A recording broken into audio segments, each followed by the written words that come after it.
Hello everybody and welcome back to my channel. I hope you guys had a wonderful weekend. Today, like I said on my channel, I really don't like to talk about anything that's like too intense or too heavy because I believe that everybody deserves to have a space where they can just relax and unwind and just talk about a little bit of drama that just keeps life interesting, if you will. However, I have been seeing something going around on TikTok for a very long time, and because I've been seeing a lot of different perspectives on this, I really want to get you guys' perspective on this as well. That's why I want to talk about it a little bit today. Most of you have probably already seen this. It's been everywhere on TikTok, and it is the DoorDash delivery girl story. She recently posted a TikTok video where she says that she prefers to go by Liv, so that's what I will be addressing her as. Now, for those of you who perhaps haven't seen the story unfolding on your For You page, I will go over it very briefly. This all started with a video that Liv posted of her doing her job as a DoorDash delivery girl and delivering some food. In this video, you can clearly see that she is showing the food, and then she pans the camera up and you can see inside of the house. And inside of the house is a man unconscious on his sofa, and his pants and undergarments are down to his ankles, so his complete bottom half is exposed to her and, completely in her line of sight. She makes a comment on this and then she leaves. Now that is the initial video that kickstarted all of this. From here, things just went downhill because while that customer of DoorDash was banned, she would also be banned from DoorDash without any prior notice. She didn't realize that she was banned from DoorDash and essentially fired until she saw their statement on their TikTok telling everybody why she had been fired. Now, this was DoorDash's response. I will be reading it out loud for those of you that just like to listen to what's going on. Those of you that are watching, if you would like, you can pause to read it and then skip it. I'll try and put a timestamp on the screen, and please feel free to skip to that timestamp if you would like. For those of you just listening, this is what it says. We've seen some tough and sensitive posts over the past few days, and we want to clear the air. No one should ever have to experience SA harassment or abuse, and DoorDash never deactivates someone for reporting it. Full stop. We take these reports incredibly serious and work closely with law enforcement to investigate and support those affected. In this case, the Dasher let us know about an experience that made them feel unsafe, and that's exactly what we always want Dashers to do. Our team immediately began investigating and has been in direct contact with law enforcement and is prepared to fully support any of their efforts. However, posting a video of a customer in their home and disclosing their personal details publicly is a clear violation of our policies. That is the sole reason that this Dasher's account was deactivated along with the customers while we investigated. We've also ensured that the Dasher has full access to their earnings. We know these are sensitive situations, and we want every Dasher to know. If you ever feel unsafe or experience something concerning, come to us. We're here to listen, act, and support. So because she was in violation of these policies, that is why she had also been banned and fired. Now, she did make a video following up with this because she realized that she had been fired, but she didn't realize why exactly she had been fired until she saw this post. So I will go ahead and post her reaction. Hey guys, so DoorDash just deactivated me 2 days after I reported my... Hey guys, I just lost my job, and they won't tell me why. They're supposed to send an email immediately after deactivation providing you the reason why and a link to appeal, and they didn't. So I contacted support, and they made me sit on the phone with them for 50 minutes just to tell me that they can't tell me the reason why, and I have to just go ahead and appeal without knowing why. So my chances of getting my account back, they have my money in that account. I was working! I was literally working! And they deactivated me! This is related. They just punished me for posting about my while door dashing.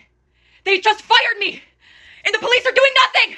I lost my job! And that was my only way to make money to pay my bills! Followed up by saying this, and as I said before, I will be reading it out loud. If you wish to read it for yourself, that's totally fine. I'll put a timestamp that you can skip to skip my reading over. Now it says, regarding the video from a Dasher circulating today, we take reports of this nature with the utmost seriousness. We want to be absolutely clear. This Dasher was not deactivated for reporting an SA. If a Dasher ever experiences something that makes them feel unsafe or uncomfortable, we urge them to please contact our support team immediately so we can help, as their safety and well-being matter deeply to us. At the same time, publicly sharing videos taken inside a customer's home, especially when personal information is involved, raises privacy concerns and is a clear violation of our policies. In order to protect everyone's safety and privacy, we've deactivated both the Dashers and the customers' accounts and are working directly with law enforcement for additional guidance. Now, since this whole thing has been going on, I have seen various different viewpoints of this whole situation, and that is what I would like like to get into today now that we've seen what she had to say and DoorDash's response to this whole thing. The man, as of yet, has not come out and said anything. However, I did see a comment, which I'll be posting now and reading aloud, that says, "He's suing her for false allegations. My friend knows him. He has a doorbell camera and it proves the door was closed and she walked in from what my friend said." In response, somebody said, "Well," and in the original video, she said it was cracked open and that she pushed it open. So even if it wasn't fully closed, she's in the wrong 100%. Now, regarding this fact, there was this picture that was circulating for a very long time,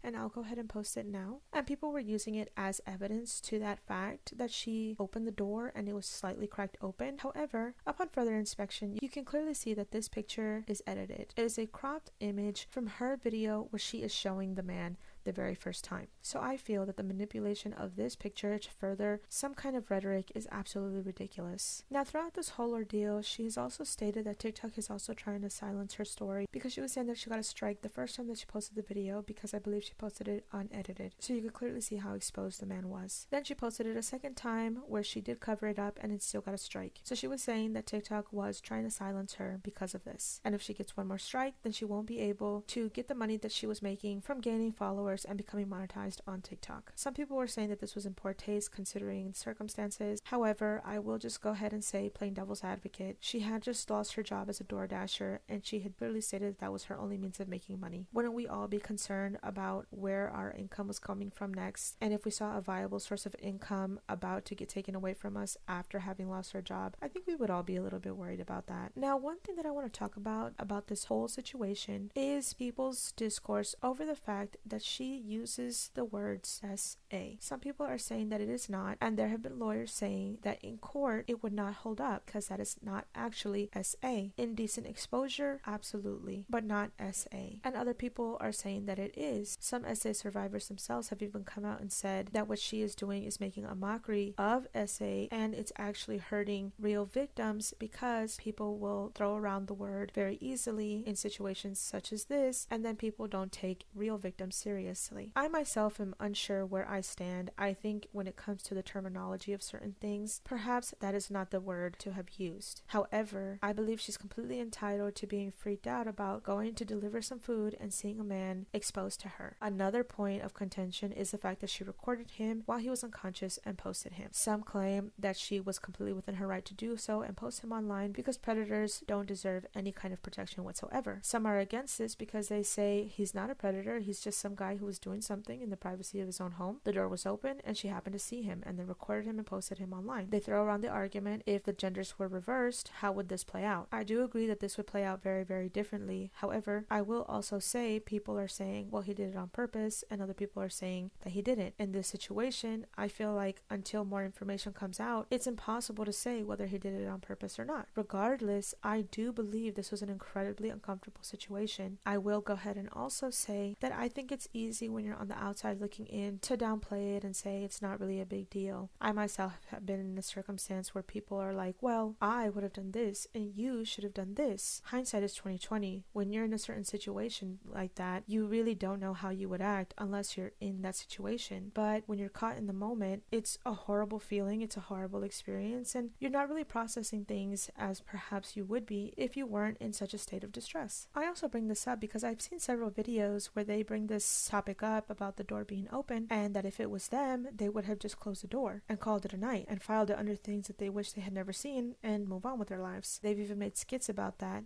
And there's even a comment that I'll post on screen right now as I read aloud. That was the worst part to me. Not only did she film it, she left the door wide open where anyone could see him and take advantage of the situation he was in. I'm going to be 100% transparent and say that that wouldn't have even occurred to me. Like I said, hindsight is 2020, and thinking about it now, there are a lot of sick people in the world that could and would have taken advantage of that situation. But I'm not going to lie and say that that would have occurred to me at the moment. I'll be 100% transparent and say, as a woman, if I were to have walked up to a door and I saw that the door was open and I saw a man indecently exposed, I would not have closed the door. I would have been rather nervous in that situation, and that honestly, closing the door would have been the last thing on my mind. The first thing on my mind would be to immediately get myself out of the situation. And again, that's just me. Everybody reacts differently. And as we saw, her reaction was to record it so that she could report it to DoorDash, which she did. However, she also posted it online, and I feel like that is where the point of contention comes from for a lot of people. They say that because she posted him online, she posted his face, his address, and his name and all of his information, which doxed him to everybody online. Again, and this goes back to the argument that I mentioned earlier, where people are saying, well, he's a predator and he doesn't deserve to be protected, and all of his information should be online. However, on the other side of the argument, people are saying that how could you possibly say he's a predator and say that he did this on purpose when we have no idea if that's true or not? We don't have enough information to tell. There was a brief moment where a TikTok content creator had mentioned that this man had a criminal record. However, that was quickly debunked and proved as a lie. So again, with all of this information up in the air, it's hard to tell what is fact and what is fiction. And a lot of times during this whole thing, like the cropped image, people are just trying to change certain things to fit a certain narrative. Regardless of what you believe, I have seen people online attack this girl and say that she is not the victim, that he's the victim, and I've seen it the other way around. I've seen people say he is definitely not the victim, she's the victim. I've seen so many different facts and so many different details floating around, and I don't even know where half of them are coming from half of the time. Now, one thing that I will say is that she has posted another follow-up video going over again what happened, and I'll go ahead and play it because she also mentions that she has irrefutable proof that she did not open the door and walk into his house, which I will touch on briefly and say some people have also mentioned that she had walked inside of his house to record him. I myself have not seen any video footage of her walking into his house to record him. However, a lot of the information that people are commenting on, they are stating that it came from her video, not from where she posted the footage of what happened, but from her recounting the events that happened. Apparently, the first time that she recounted these events, she stated things differently, such as her opening the door and apparently her walking in. But after she took that video down and reposted her recounting of the story, there have been certain details that have been changed. I did not see this original first video, so I cannot attest to this fact. However, I did just want to remark and say that this is where those comments are coming from. So with that in mind, I will go ahead and post this video. So again, I don't know if the details that she mentions in this video are different from her original video, but this is her latest video. Hi guys, it's the DoorDash girl. I'm also Olivia, but I prefer to go by Liv or Livy Henderson for anybody who's wondering. And for anybody who's just now hearing about this, what happened is October 12th, 2025, I was doing my job as a DoorDash driver, and my customer requested that their order be left at their front door. And when I arrived at their house, their front door was wide open, and they were within eyesight of the front door, laying on the couch indecently exposed to me. And I reported this to DoorDash, and I want to clarify, I did report this to the police the very next morning on October 13th. And DoorDash did ban the customer, and then a day and a half later, DoorDash banned me as well, and this was DoorDash's response to me. There have been a lot of people saying things like I entered the customer's home or I opened the customer's door, but I can assure you that I did not do either of those things, and I have obtained irrefutable proof that the door was already wide open when I arrived to the customer's house.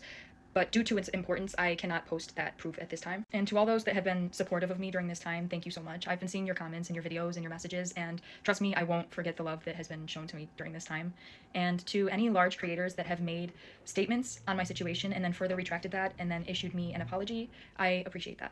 Thank you. A few takeaways for me from this video is that one, she's visibly calmer, and the words that she uses to explain or to talk about the situation has changed. She no longer says essay, but she does say that he was indecently exposed. So I do believe that she's trying to pursue some sort of legal action. The reason I also say this is because when she mentions that she has an irrefutable proof, she mentions that due to its importance, she cannot disclose it. So at the end of the day, since they are both seeking legal action, we are going to have to wait for all of this information to fully come out so that we can separate fact from fiction. And the reason I wanted to talk about it today with you guys is because I really wanted to see what you guys think about this whole situation. I have seen some people say that they are just completely fed up and tired of this whole situation as a whole, and I can definitely understand that and see that as well. However, I do think that it opens up a larger conversation about how we view things, not only online, and how important it is for us to be careful with the information and the facts presented to us, and instead of taking them at face value, we need to be able to do our own research and ascertain what is the truth and what is an edited, cropped photo to further push a narrative. I believe that there's also a larger conversation to be had about circumstances like this in general, but that could also be a conversation for another time. Unless you want to mention something about it to me in the comments, I would love to hear what you guys think. I would love to open a dialogue and talk to you guys about this whole situation. With that in mind, that's all I have for today. Thank you so much for clicking on my video and hanging out and chatting with me for a little while I draw. And as I mentioned before, I hope you had a wonderful weekend, and I hope you enjoy the rest of your week. Love you.